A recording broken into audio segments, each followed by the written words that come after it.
Today we're going to have a discussion on cyber risk quantification. And to take us further into this, we're going to speak to Jaco Farling, who's an associate director in our cyber risk space. And he has been in this industry for the last 19 years, consulting businesses. If I hear the word cyber, I just phone Jaco on speed dial. So Jaco, don't you just want to unpack a little bit, what is cyber risk quantification? Yes, thank you, Nicolette. Cyber risk quantification is a means to understand the cyber risk in financial terms, to interpret the cyber risks and the potential impact of an event so that you can quantify it in financial terms and thereby talk to the business as it reflects to the bottom line. Okay, so if in layman's terms, if we're trying to explain this to business, we're going to be able to translate that into a different language by using cyber risk quantification. That is correct, yes. Oh, no, I'm sure a lot of CISOs are going to be very happy to hear that because it's, I'm sure, a challenging industry. Yes, indeed. Of course, in cyber there are lots of nuances, lots of jargon. It's, of course, a technical landscape in which we operate. And of course, it's not by default that the executive would understand such terms, really understand all the variant cyber risks, all the variant threat actors, and how it can play out in a business. So you want to be able to simplify that in terms that the business understands, and of course potentially correlate it to other business risks, operational risks and such, to see how do you prioritize those risks with one another. So what are the benefits of cyber risk quantification? So the benefits really come out in interpreting that cyber risk and being able to put it into financial terms by now looking at all of the variant controls, so that may manage the risk, but now you're correlating the threat actors, which may be anything from a script kiddie to somebody who's trying to cause vandalism to the system. In other words, maybe potentially just bring down the system. It could be for financial gains. Of course, we're talking about state-sponsored actors potentially in another world, and correlated against the vulnerabilities of the organization. And then in correlation to that, now bringing in the controls framework, where are our potential gaps? Then we can look at, these are the controls we have in concern that is potentially going to be executed by certain threat actors, and that you bring that into the equation and saying, well, with these gaps in the controls, these are the cost of those controls. If you can equate it to financial terms, saying, this is what we're balancing the books with, by saying that is the cost of the controls, and this is the actual financial terms of the risk. And does that make sense then to obviously have that cyber spend in the cyber strategy, and that of course translates into the business terms and context. Okay, so how can that help businesses prioritize their cybersecurity investments? I think that's what you're alluding to, because I know there's competing interests in a business. The finance departments want something, operations want something, and then the risk officer wants something. How would we use this tool, or, how would we use this way of quantifying to get that benefit? And that's the key question, of course, is the return on investment on the cyber spend. So generally, when we look at organizations that are quite mature in their cyber programs, they may have multi-year, multi-million rand cyber spend on an annual basis. And, they've got all of these initiatives, cyber initiatives. And of course, all of them comes with price tags. And that's where the conversation ends up with the board is, the CISO office asking for that investment. Now, of course, if you can see, well, all of these controls that we want to implement, you can see, okay, this is the cost for the entire work program, but how do you prioritize that? And indeed, you prioritize it by understanding which key controls causes the biggest financial risk to the business. And then you have a means to really prioritize and say, well, we want to deploy X, Y, and Z at a shorter time frame. Resources get allocated to that particular avenue, and that you obviously where there's areas that still has value, but potentially not the biggest concern in your business spectrum, that you deprioritize. So it's all about finding out what is the most important to the business right now and allocate your resources accordingly. Okay. So I also understand that there's various approaches that you could follow. Could you go into just expanding on that? Sure. I mean, there are actuarial terms we can throw this, and we can certainly bring in the right people for that conversation. But Monte Carlo simulations and you know um, loss component validations. All of those are kind of terms that we bring into the conversation. But if we look at it more in practical terms in cyber context, there are key areas that are still going to be important. You want to be able to determine the value of the data in the business, um, and in a sense, being able to interpret what is your crown jewels, what is the business critical data sets, and correlate that again to where in the environment those crown jewels reside, data flow analysis, that sort of thing.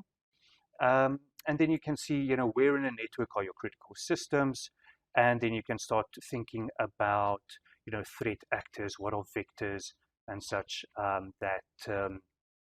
that can be seen as sort of that propagation into the network, and exfiltration means getting the data out of the network, and that you look at the controls associated to those threats, to mitigate, and that kind of gives you the spectrum of sort of that impact. If you look at it now in financial terms, of course, allocate value to the data, the potential of that threat actor having a success, what's the vulnerability of the landscape, and then you can kind of associate it with financial terms. So there's of course the model that we use in order to interpret all of this. So there's expert judgment as a part of it. It's also the data that is residing with the business that we will then bring together and incorporate and correlate, and that gives us the output of the model that you can start now really thinking about the accuracy of it, and being adaptable. What I wanted to say about the model is it's very adaptable to the data that you already have. So it's reasonable to just start looking and playing around in this space, and not necessarily wait for a high level of maturity in your cyber landscape before you get to this point. You probably have enough data and means to do this analysis already. Yeah, because I think some people listening might be thinking, look, I've got to do so much work behind the scenes to get this ready just for you to come and have a conversation. Sure. But so you're certainly indicating whether we have a mature or immature environment that we're still developing, we can certainly have the conversation with the data that you have. Mm-hmm. In your experience that you've had, and I'm sure you've seen some war stories in the cyberspace, and we've seen in the press and in the news, what are the challenges that face the businesses to actually implement this? Well, I guess again, it is, where do you start? What is that which is the most important? And I think those are the questions that kind of circulate quite often, and it really comes to sort of a real tangible endpoint where you can say, okay, we've got the answer now. So it's sort of this constant push and pull in a conversation to see, okay, well, what are the main concerns? The CEO's got a viewpoint because he recently just heard of this ransomware attack. And fair enough. I mean, that's a major concern. If you ask the CISO office how to adequately protect against a ransomware attack, they probably end up giving you a whole list of controls that needs to be part of that, to manage that risk. Um, and is ransomware your biggest concern? Is data availability your bigger concern? And against what threat actors are you protecting yourself? So there's a lot of areas in consideration. And just that to me, I would say, is probably the biggest challenge, is where to start, and also just bring how to convey this message across to the board to really start interpreting this. So there's an education gap as well. Okay. Um, and I've also heard, I mean, from listening to my clients in industry, what's going on. Cyber insurance, has a role to play. What is that role? Yeah, that's a very good question. And this is a question that's still, very much, and of course, it'll probably always be in flux.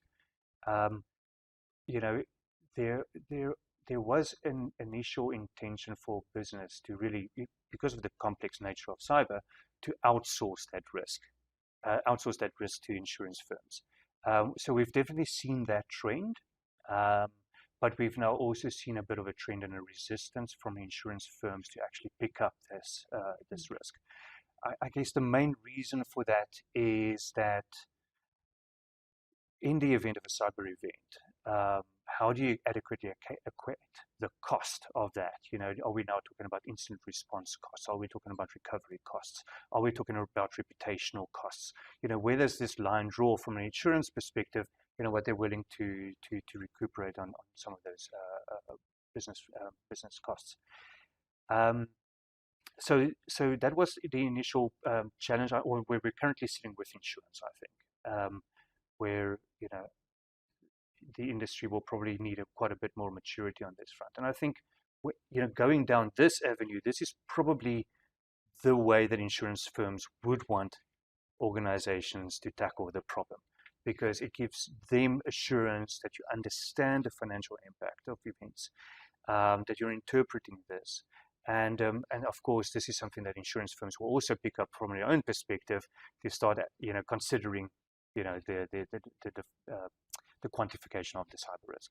Okay, so if you want cyber insurance in the future, start your risk quantification now. Correct. Okay. Absolutely. Yes. Okay. That would definitely bring the conversation in a better format. And yes, I think insurance at the end of the day would certainly appreciate, and it provides a sense of high maturity.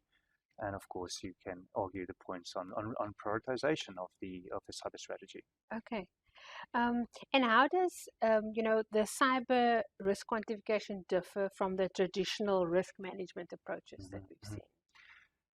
Yes. So the traditional methods, I think at the end of the day, is still very much what we use day to day in the cyber landscape. So this is not a replacement of, say, the NIST framework or ISO 27001. It can run, of course, in parallel. You would still have your security controls frameworks that would give you a whole long list of controls that you still need to implement, give you sort of a sense of your maturity in the controls. And that be it as may, but that doesn't communicate well to the board because it's too complex. And on the other side, this is an avenue for bringing in that financial context and the business bottom line conversation, so to speak, which then enable you to justify some of that security controls. And it's of course also a method for checking up on yourself. Is your thinking correct? Is your thinking, aligned to what you're actually seeing in financial terms and your own prioritization? So I think both areas can run in parallel, and it will really give the business and the security function quite a lot of value. Yeah, so we've come to the end of our session now. But I know the CISOs are quite excited and they were passionately listening to this. But if they want to go back to business and really get business to invest in that one area or space, what tip would you leave them with now? I would say let's focus at one specific area of the business. How do you eat an elephant? Bite by bite. So look out for that new strategic objective. Perhaps it could be a new project you're implementing that has got a very specific financial cost that's adequate to it. And let's take that as your first instance of cyber risk quantification. Let's not wait for a whole maturity down the line before we get this conversation off the ground. I think this just puts a lot of opportunity in the CISO's office hand in order to bring this conversation straight through to the board and get that support and buy-in from the board as you want it. Thank you, dear listeners, for joining us today. Please join us next week in our new series on corporate reporting.